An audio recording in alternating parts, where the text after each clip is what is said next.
नमस्कार मित्रों, मैं डॉक्टर शिवदयाल पटेल, सहायक प्राध्यापक हिंदी, शासकीय महाविद्यालय बरपाली, जिला कोरबा, छत्तीसगढ़। आज हम बीए प्रथम वर्ष हिंदी साहित्य द्वितीय प्रश्न पत्र हिंदी कथा साहित्य में संकलित रंगे राघव जी की प्रसिद्ध कहानी गदल का वाचन करेंगे।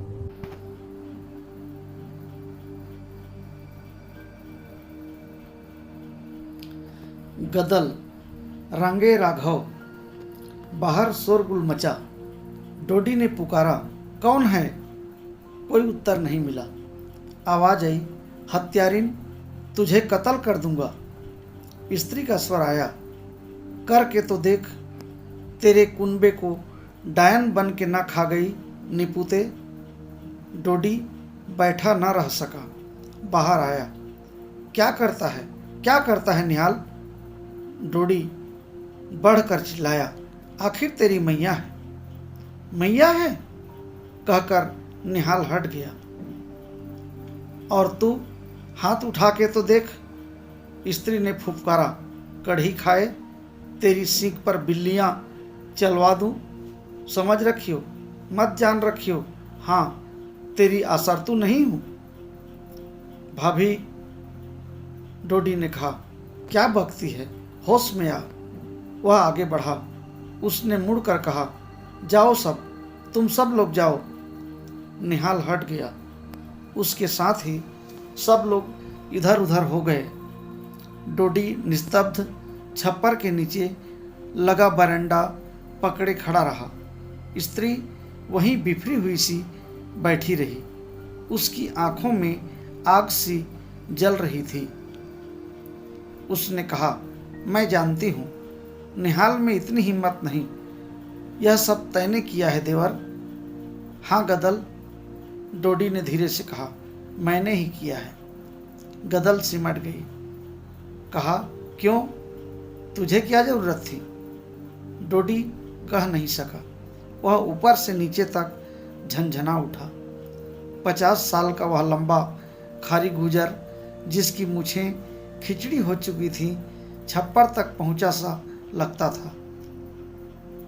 उसके कंधे की चौड़ी हड्डियों पर अब दिए का हल्का प्रकाश पड़ रहा था।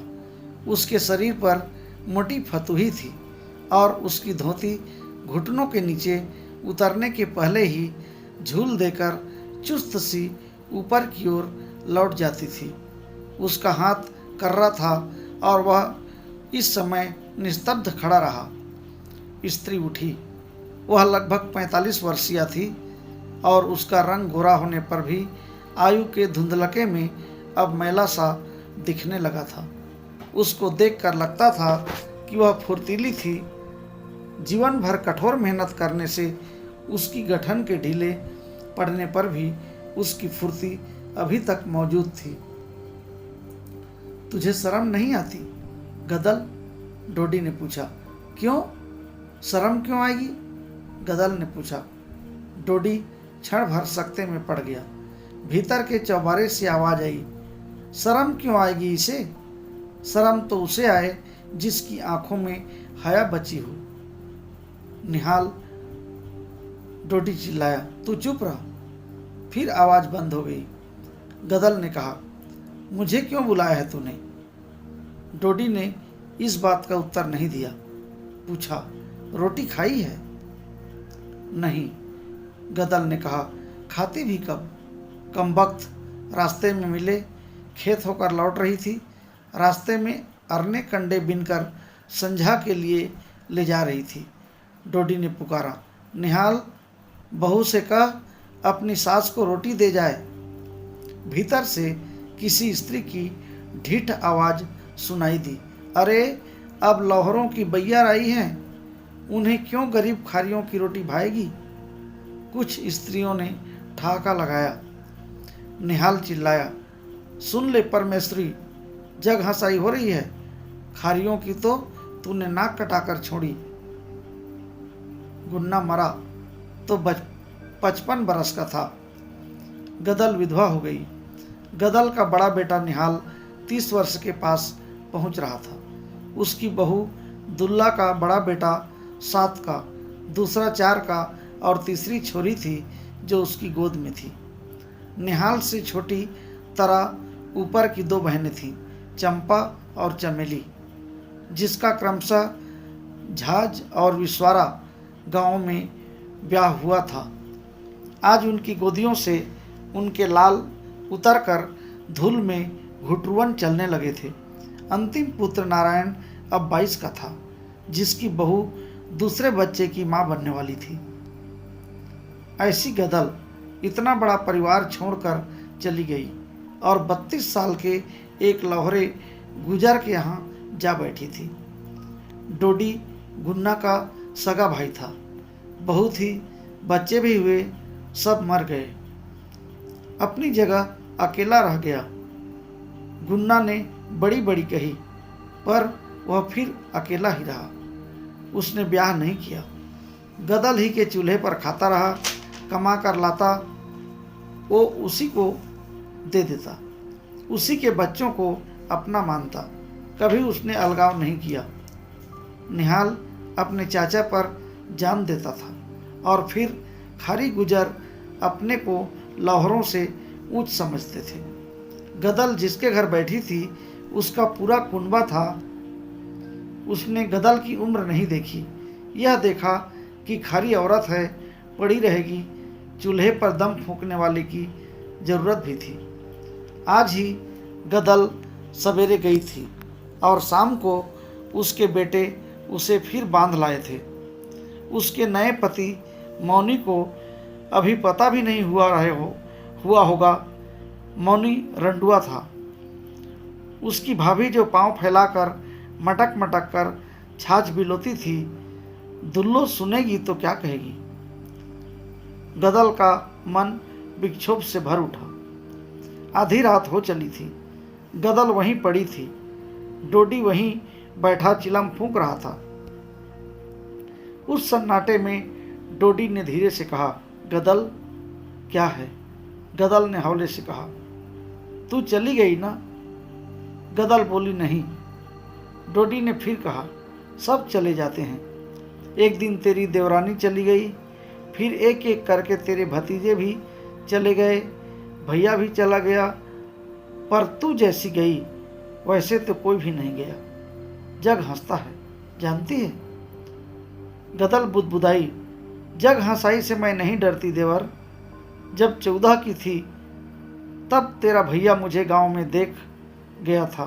तो उसके साथ तेल पिया लठ लेकर मुझे लेने आया था ना? तब मैं आई थी कि नहीं?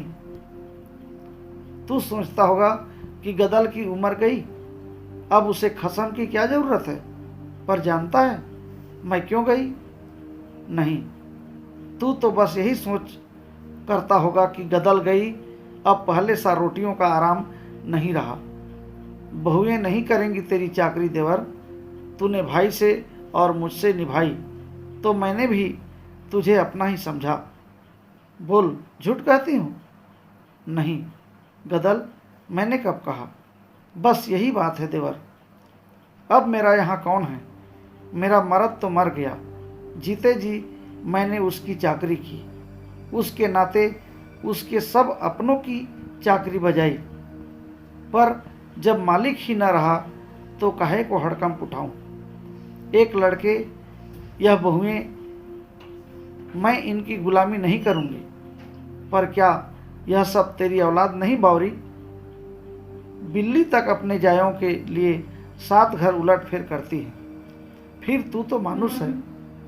तेरा माया ममता कहाँ चली गई? देवर, तेरी कहाँ चली गई थी? तूने फिर ब्याह नहीं न किया? मुझे तेरा सहारा था गदल। कायर, भैया तेरा मरा, कारज किया बेटे ने, और फिर जब सब हो गया तब तू मुझे रखकर घर नहीं बसा सकता था? तूने मुझे पेट के लिए पराई ड्योढ़ी लंघवाई। चूल्हा मैं तब फूंकूं जब मेरा कोई अपना हो। ऐसी बादी नहीं हूँ कि मेरी कुहनी बजे औरों के बिछिए छनके। मैं तो पेट तब भरूंगी जब पेट का मोल कर लूंगी। समझा देवर?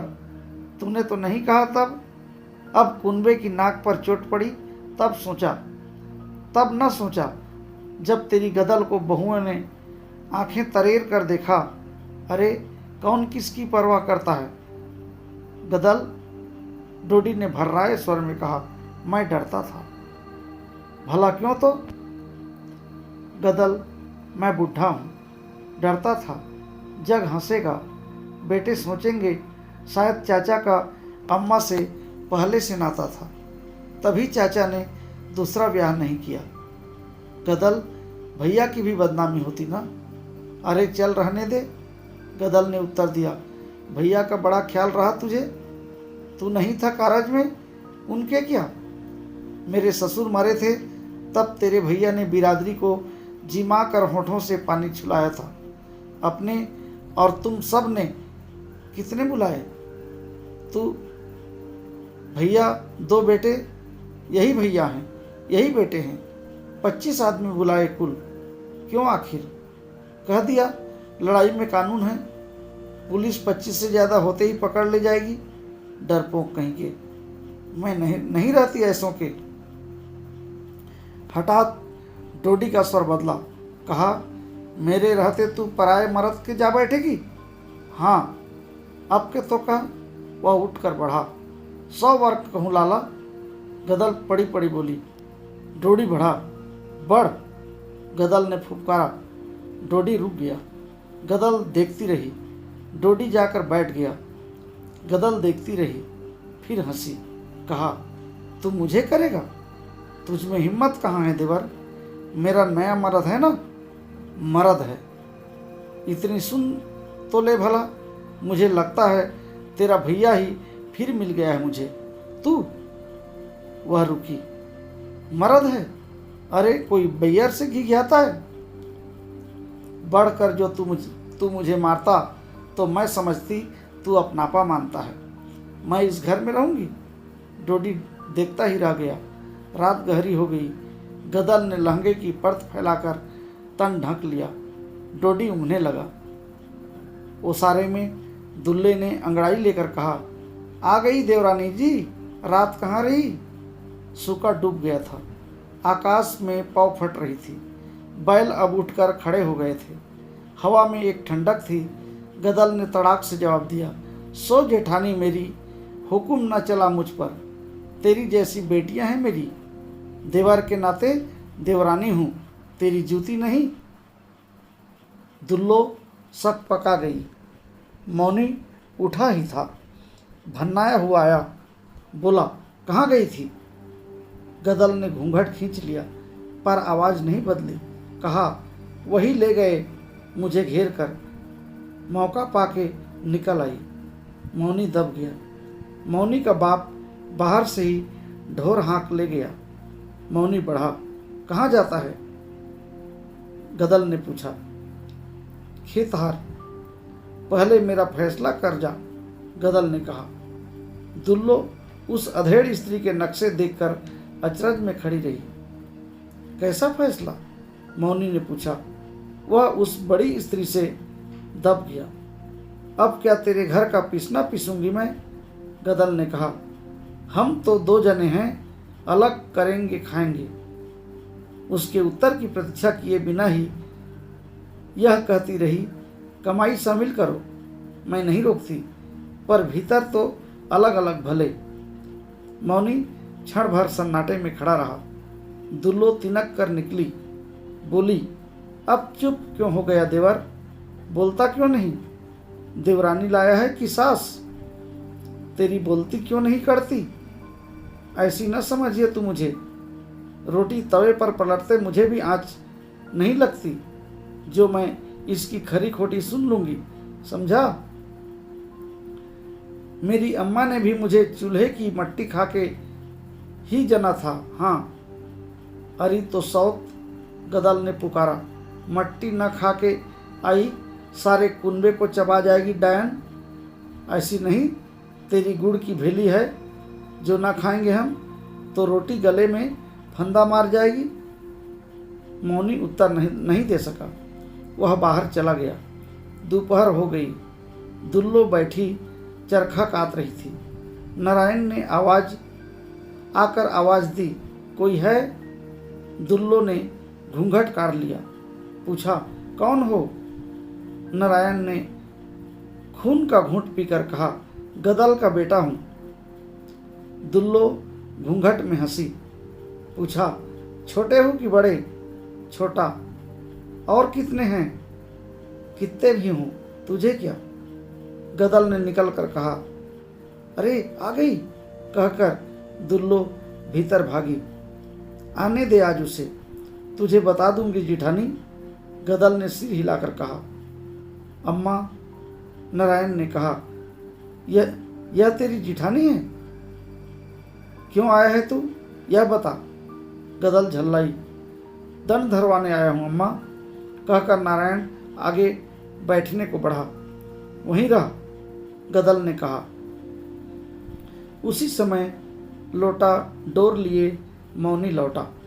उसने देखा कि गदल ने अपने कड़े और हंसली उतार कर फेंक दी और कहा, भर गया दंड तेरा। अब मर्द का सब माल दबाकर बहुओं के कहने से बेटों ने मुझे निकाल दिया है। नारायण का मुंह स्याह पड़ गया, वह गहने उठाकर चला गया। मौनी मन ही मन शंकित सा भीतर आया। दुल्लो ने शिकायत की, सुना तूने देवर, देवरानी ने गहने दे दिए, घुटना आखिर पेट को ही मुड़ा। 4 जगह बैठेगी तो बेटों के खेत की डोर पर डंडा धुआं तक लग जाएंगे। पक्का चबूतरा घर के आगे बन जाएगा। समझा देती हूँ, तुम भोले भाले ठहरे, तिरिया चरित्र तुम क्या जानो, धंधा है यह भी। अब कहेगी फिर बनवा मुझे। गदल हंसी, कहा, वाह जिठानी, पुराने मर्द का मोल नए मर्द से तेरे घर की बैयर चुकवाती होंगी। गदल तो मालकिन बनकर रहती है, समझी, बांदी बनकर नहीं। चाकरी करूंगी तो अपने मर्द की, नहीं तो बिंधना मेरे ठेंगे पर, समझी। तू बीच में बोलने वाली कौन? दुल्लो ने रोष से देखा और पांव पटकती हुई चली गई। मौनी ने देखा और कहा, बहुत बढ़ बढ़ कर बातें मत हाँक, समझ ले घर में बहू बनकर रह। अरे तू तो तब पैदा भी नहीं हुआ था बालम। गदल ने मुस्कुरा कर कहा, तब से मैं सब जानती हूँ, मुझे क्या सिखाता है तू? ऐसा कोई मैंने काम नहीं किया है जो बिरादरी के नेम के बाहर हो। जब तू देखे मैंने ऐसी कोई बात की हो तो 1000 बार रोक, पर सौत की ठसक नहीं सहूंगी। तो बताऊं तुझे? वह सिर हिलाकर बोला। गदल हंसकर ओबरी में चली गई और काम में लग गई। ठंडी हवा तेज हो गई। डोडी चुपचाप बाहर छप्पर में बैठा हुक्का पी रहा था। पीते पीते ऊब गया और उसने चिलम उलट दी और फिर बैठा रहा। खेत से लौटकर निहाल ने बैल बांधे, न्यार डाला और कहा, काका। डोडी कुछ सोच रहा था, उसने सुना नहीं। काका, निहाल ने स्वर उठाकर कहा। हे डोडी, चौंक उठा। क्या है? मुझसे कहा कुछ? तुमसे ना कहूँगा तो कहूँगा किससे? दिन भर तो तुम मिले नहीं। चिम्मन कढ़ेरी कहता था तुमने दिन भर मनमौजी बाबा की धुनी के पास बिताया, यह सच है? हाँ बेटा, चला तो गया था। क्यों गए थे भला? ऐसे ही जी किया था बेटा। और कस्बे से घी कटाऊ क्या कराया कि बनिए का आदमी आया था। मैंने कहा नहीं है, वह बोला लेके जाऊंगा। झगड़ा होते होते बचा। ऐसा नहीं करते बेटा, डोडी ने कहा। बहोरे से कोई झगड़ा मोल लेता है? निहाल ने चिलम उठाई, कंडों में से आँच बीनकर धरी और फूंक लगाता हुआ आया। कहा, मैं तो गया नहीं, सिर फूट जाते। नारायण को भेजा था। कहाँ? डोडी चौंका। उसी कुलच्छनी कुलबोरनी के पास, अपनी माँ के पास। न जाने तुम्हें उससे क्या है, अब भी तुम्हें उस पर गुस्सा नहीं आता। उसे माँ कहूँगा मैं? पर बेटा तू ना कह, जग तो उसे तेरी माँ ही कहेगा। जब तक मर्द जीता है लोग बैयार को मर्द की बहू कहकर पुकारते हैं। जब मर्द मर जाता है तो लोग उसे बेटे की अम्मा कहकर पुकारते हैं। कोई नया नेम थोड़े ही है। निहाल भुनभुनाया, कहा, ठीक है काका ठीक है, पर तुमने अभी तक ये तो पूछा ही नहीं कि क्यों भेजा था उसे। हाँ बेटा, डोडी ने चौंक कर कहा, यह तो तूने बताया ही नहीं, बता ना। दंड भरवाने भेजा था। सो पंचायत जुड़वाने के पहले ही उसने तो गहने उतार फेंके। डोडी मुस्कुराया, कहा, तो वह यह बता रही है कि घर वालों ने पंचायत भी नहीं जुड़वाई, यानी हम उसे भगाना ही चाहते थे। नारायण ले आया। हाँ, डोडी सोचने लगा। मैं फिर आऊँ? निहाल ने पूछा। नहीं बेटा, डोडी ने कहा, वह सचमुच रूठ कर ही गई है और कोई बात नहीं है। तूने रोटी खा ली? नहीं। तो जा पहले खा ले। निहाल उठ गया, पर डोडी बैठा रहा। रात का अंधेरा सांझ के पीछे ऐसे आ गया जैसे कोई परत उलट गई हो। दूर ढोला गाने की आवाज़ आने लगी। डोडी उठा और चल पड़ा। निहाल ने बहू से पूछा, काका ने खा ली? नहीं तो। निहाल बाहर आया। काका नहीं थे। काका उसने पुकारा। राह पर चिरंजी पुजारी गढ़ वाले हनुमान जी के पट बंद करके आ रहा था। उसने पूछा, क्या है रे? पाए लगूं पंडित जी, निहाल ने कहा। काका अभी तो बैठे थे। चिरंजी ने कहा, अरे वह वहाँ ढोला सुन रहा है, मैं अभी देख कर आया हूँ। चिरंजी चला गया। निहाल ठिठक खड़ा रहा। बहू ने झांक कर पूछा, क्या हुआ? काका ढोला सुनने गए हैं। निहाल ने अविश्वास से कहा, वे तो नहीं जाते थे। जाकर बुला ले आओ, रात बढ़ रही है, बहू ने कहा और रोते बच्चे को दूध पिलाने लगी। निहाल जब काका को लेकर लौटा तो काका की देह तप रही थी। हवा लग गई है और कुछ नहीं। डोडी ने छोटी खटिया पर अपनी निकाली टांगें समेट कर लेटते हुए कहा, रोटी रहने दे, आज जी नहीं चाहता। निहाल खड़ा रहा। डोडी ने कहा, अरे सोच तो बेटा, मैंने ढोला कितने दिन बाद सुना है। उस दिन भैया की सुहाग रात को सुना था या फिर आज? निहाल ने सुना और देखा डोडी आंख मीचकर कुछ गुनगुनाने लगा। शाम हो गई थी। मौनी बाहर बैठा था। गदल ने गरम गरम रोटी और आम की चटनी ले जाकर खाने को धर दी। बहुत अच्छी बनी है, मौनी ने खाते हुए कहा। बहुत अच्छी है। गदल बैठ गई।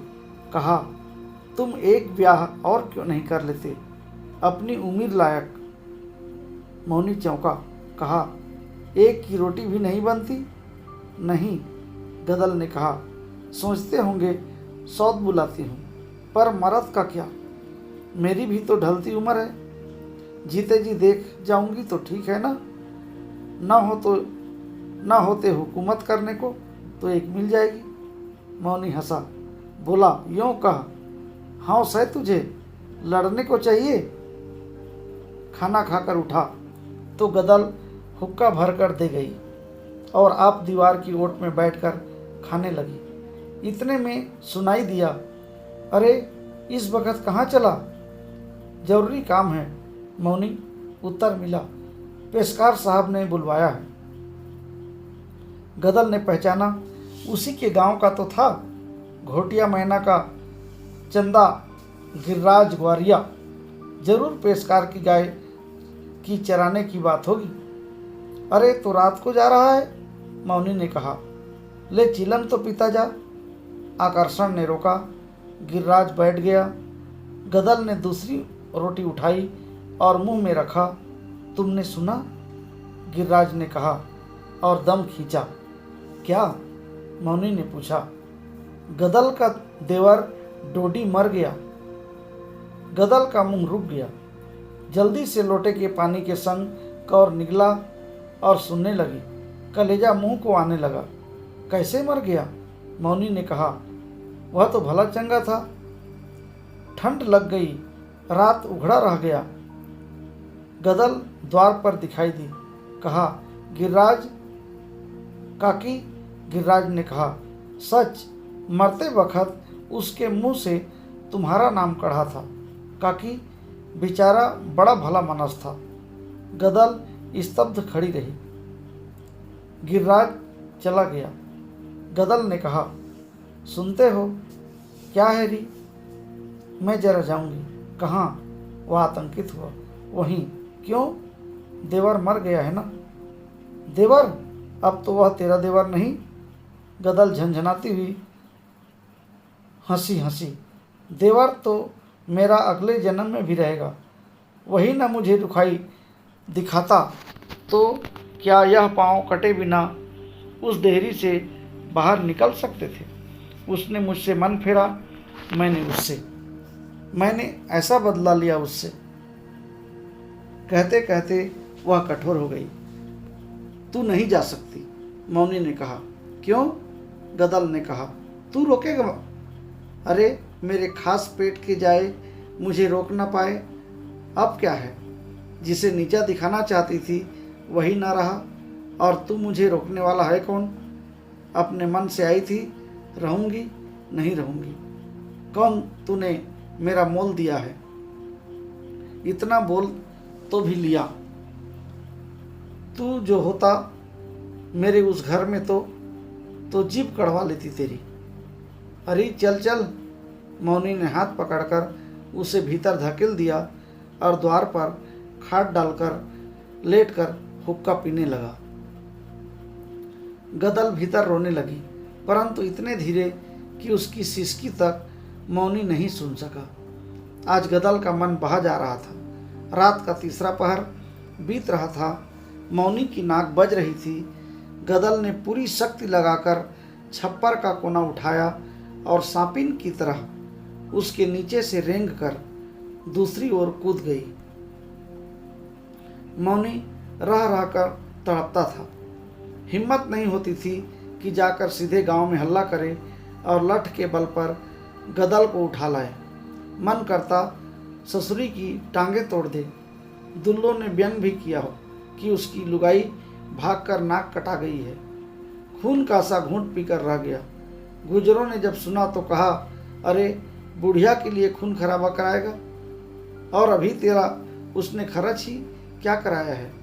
2 जून रोटी खाई है, तुझे भी तो टिक्कड़ खिला कर ही गई। मौनी का क्रोध भड़क गया। घोटिया का गिरिराज सुना गया था। जिस वक्त गदल पहुंची, पटेल बैठा था। निहाल ने कहा था, खबरदार, भीतर पांव न धरियो। क्यों, लौट आई है बहू? पटेल चौंका था।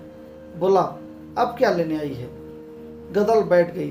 कहा, जब छोटी थी तभी मेरा देवर लठ बांध मेरे खसम के साथ आया था। इसी के हाथ देखती रह गई थी। मैं तो सोचा था मर्द है, इसकी छत्तर छाया में जी लूँगी। बताओ पटेल, वह ही जब मेरे आदमी के मरने के बाद मुझे न रख सका तो क्या करती? अरे मैं न रही तो इनसे क्या हुआ? 2 दिन में काका उठ गए ना। इनके सहारे मैं रहती तो क्या होता? पटेल ने कहा, पर तूने बेटा बेटी की उम्र न देखी बहू। ठीक है, गदल ने कहा, उम्र देखती की इज्जत, या कहो मेरी देवर से रार थी, खत्म हो गई। ये बेटा है। मैंने कोई बिरादरी के नेम के बाहर की बात की हो तो रोक कर मुझ पर दावा करो, पंचायत में जवाब दूंगी। लेकिन बेटों ने बिरादरी के मुंह पर थूका, तब तुम सब कहाँ थे? सो कब? पटेल ने आश्चर्य से पूछा। पटेल ना कहेंगे तो कौन कहेगा? 25 आदमी खिलाकर लुटा दिया मेरे मर्द के कारज में। पर पगली, यह तो सरकार का कानून था। कानून था? गदल हंसी। सारे जग में कानून चल रहा है पटेल। दिन दहाड़े भैंस खोल कर लाई जाती है। मेरे ही मर्द पर कानून था, यूँ ना कहोगे? बेटों ने सोचा दूसरा अब क्या धरा है, क्यों पैसा बिगाड़ते हो, कायर कहीं के। निहाल गरजा, कायर? हम कायर? तू सिंघनी? हाँ, मैं सिंघनी। गदल तड़पी, बोल, तुझ में है हिम्मत, बोल। वह भी चिल्लाया, जा बिरादरी कारज में न्योता दे काका के। गदल ने कहा। निहाल सकपका गया, बोला, पुलिस? गदल ने सीना ठोकर कहा, बस लुगाई बकती है। पटेल ने कहा, गोली चलेगी तो? गदल ने कहा, धर्म धुरंधरों ने तो डुबो ही दी, सारी गुजरात ही डूब गई। माधो, अब किसी का आसरा नहीं, कायर ही कायर बसे हैं। फिर अचानक कहा, मैं करूं प्रबंध? तू?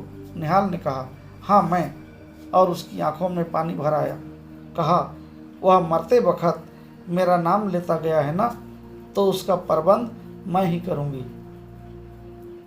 मौनी आश्चर्य में था। गिरिराज ने बताया था कि कारज का जोरदार इंतजाम है। गदल ने दरोगा को रिश्वत दी है, वह इधर आएगा ही नहीं। गदल बड़ा इंतजाम कर रही है।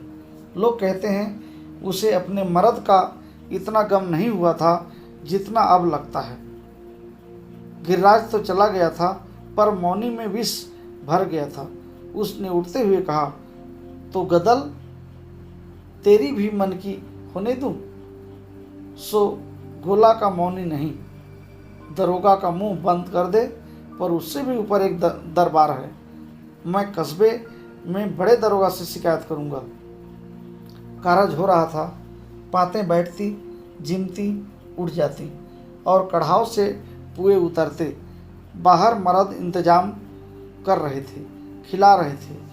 निहाल और नारायण ने लड़ाई में महंगा नाज बेचकर जो घड़ों में नोटों की चांदी बनाकर डाली थी, वह निकली और बोहरे का कर्ज चढ़ा। पर डांग में लोगों ने कहा, गदल का ही बुता था, बेटे तो हार बैठे थे, कानून क्या बिरादरी से ऊपर है? गदल थक गई थी, औरतों में बैठी थी। अचानक द्वार में से सिपाही सा दिखा, बाहर आ गई। निहाल सिर झुकाए खड़ा था। क्या बात है दीवान जी? गदल ने बढ़कर पूछा। स्त्री का बढ़कर पूछना देख दीवान सकपका गया।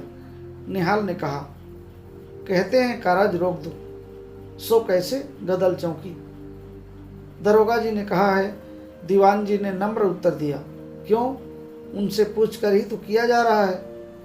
उसका स्पष्ट संकेत था कि रिश्वत दी जा चुकी है। दीवान ने कहा, जानता हूँ, दरोगा जी तो मेल मुलाकात मानते हैं, पर किसी ने बड़े दरोगा जी के पास शिकायत पहुँचाई है। दरोगा जी को आना ही पड़ेगा।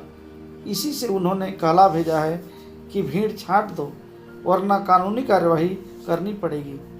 क्षण भर गदल ने सोचा, कौन होगा वह? समझ न सकी। बोली, दरोगा जी ने पहले नहीं सोचा यह सब? अब बिरादरी को उठा दें? दीवान जी, तुम भी बैठकर पत्तल परोसवा लो, होगी सो देखी जाएगी। हम खबर भेज देंगे। दरोगा आते ही क्यों हैं? वे तो राजा हैं। दीवान जी ने कहा, सरकारी नौकरी है, चली जाएंगी। आना ही होगा उन्हें, तो आने दो। गदल ने चुपते स्वर से कहा, सब गिरफ्तार कर लिए जाएंगे, समझी? राज से टक्कर लेने की कोशिश न करो। अरे तो क्या राज बिरादरी से ऊपर है? गदल ने तमक कर कहा, राज के पीछे तो आज तक पीछे हैं, पर राज के लिए धर्म नहीं छोड़ देंगे। तुम सुन लो, तुम धर्म छीन लो तो हमें जीना हराम है। गदल के पांव के धमाके से धरती चल गई। 3 पातें और उठ गईं। अंतिम पात थी। निहाल ने अंधेरे में देखकर कहा, नारायण जल्दी कर, एक पात बची है ना? गदल ने छप्पर की छाया में से कहा, निहाल। निहाल गया। डरता है? गदल ने पूछा। सूखे होठों पर जीभ फेरकर उसने कहा, नहीं, मेरी कोख की लाज रखनी होगी तुझे। गदल ने कहा, तेरे काका ने तुझको बेटा समझकर अपना दूसरा ब्याह नामंजूर कर दिया था, याद रखना, उसकी और कोई नहीं। निहाल ने सिर झुका लिया। भागा हुआ एक लड़का आया। दादी, वह चिल्लाया, क्या है रे? गदल ने सशंक होकर देखा। पुलिस हथियार बंद होकर आ रही है। निहाल ने गदल की ओर रहस्य भरी दृष्टि से देखा। गदल ने कहा, पात उठने में ज़्यादा देर नहीं है, लेकिन वे कब मानेंगे? उन्हें रोकना होगा। उनके पास बंदूकें हैं। बंदूकें हमारे पास भी हैं निहाल, गदल ने कहा। डांग में बंदूकों की क्या कमी, पर हम फिर खाएंगे क्या? जो भगवान देगा। बाहर पुलिस की गाड़ी का भोंपू बजा। निहाल आगे बढ़ा। दरोगा ने उतर कर कहा, यहाँ दावत हो रही है? निहाल भौंचक रह गया। जिस आदमी ने रिश्वत ली थी अब वह पहचान भी नहीं रहा था। हाँ, हो रही है, उसने क्रुद्ध स्वर में कहा। 25 आदमी से ऊपर हैं। गिन कर हम नहीं खिलाते दरोगा जी, मगर तुम कानून तो नहीं तोड़ सकते। राज का कानून कल का है, मगर बिरादरी का कानून सदा का है। हमें राज नहीं लेना है, बिरादरी से काम है। तो मैं गिरफ्तार करूंगा। गदल ने पुकारा, निहाल। निहाल भीतर गया। गदल ने कहा, पंगत होने तक इन्हें रोकना ही होगा, फिर सबको पीछे से निकाल देंगे। अगर कोई पकड़ा गया तो बिरादरी क्या कहेगी? पर ये वैसे न रुकेंगे, गोली चलाएंगे। तू न डर। छत पर नारायण 4 आदमियों के साथ बंदूकें लिए बैठा है। निहाल कांप उठा। उसने घबराए हुए स्वर से समझने की कोशिश की। हमारी टोपीदार है, उनकी राइफल है। कुछ भी हो, पंगत उतर जाएगी और फिर तुम सब भागना। हठात लालटेन बुझ गई। धाएं धाएं की आवाज़ आई। गोलियां अंधकार में चलने लगीं। गदल ने चिल्लाकर कहा, सौगंध है, खाकर उठना। पर सबको जल्दी की फिक्र थी। बाहर धाएं धाएं हो रही थी। कोई चिल्लाकर गिरा। जात पात पीछे से निकलने लगी। जब सब चले गए, गदल ऊपर चढ़ी। निहाल से कहा, बेटा। उसके स्वर की अखंड ममता सुनकर निहाल के रोंगटे उस हलचल में भी खड़े हो गए। इससे पहले कि वह उत्तर दे, गदल ने कहा, तुझे मेरी कोख की सौगंध है। नारायण को और बहू बच्चों को लेकर निकल जो पीछे से। और तू मेरी फिक्र छोड़, मैं देख रही हूँ तेरा काका मुझे बुला रहा है। निहाल ने बहस नहीं की। गदल ने एक बंदूक वाले से भरी बंदूक लेकर कहा, चले जाओ सब, निकल जाओ। संतान के मुंह से जकड़े हुए युवकों को विपत्ति ने अंधकार में विलीन कर दिया। गदल ने घोड़ा दबाया। कोई चिल्लाकर गिरा। वह हंसी, विकराल हास्य उस अंधकार में गूंज उठा। दरोगा ने सुना तो चौंका। औरत? मर्द कहाँ गए? उसके कुछ सिपाहियों ने पीछे से घेराव डाला और ऊपर चढ़ गए। गोली चलाई। गदल के पेट में लगी। युद्ध समाप्त हो गया था। गदल रक्त से भीगी हुई पड़ी थी। पुलिस के जवान इकट्ठे हो गए। दरोगा ने पूछा, यहाँ तो कोई नहीं हुजूर? एक सिपाही ने कहा, यह औरत है। दरोगा आगे बढ़ाया। उसने देखा और पूछा, तू कौन है? गदल मुस्कुराई और धीरे से कहा, कारज हो गया दरोगा जी, आत्मा को शांति मिल गई। दरोगा ने झल्लाकर कहा, पर तू है कौन? गदल ने और भी क्षीण स्वर में कहा, जो एक दिन अकेला न रह सका उसी की। और सिर लुढ़क गया। उसके होठों पर मुस्कुराहट ऐसी दिखाई दे रही थी जैसे अब पुराने अंधकार में जलाकर लाई हुई पहले की बुझी लालटेन।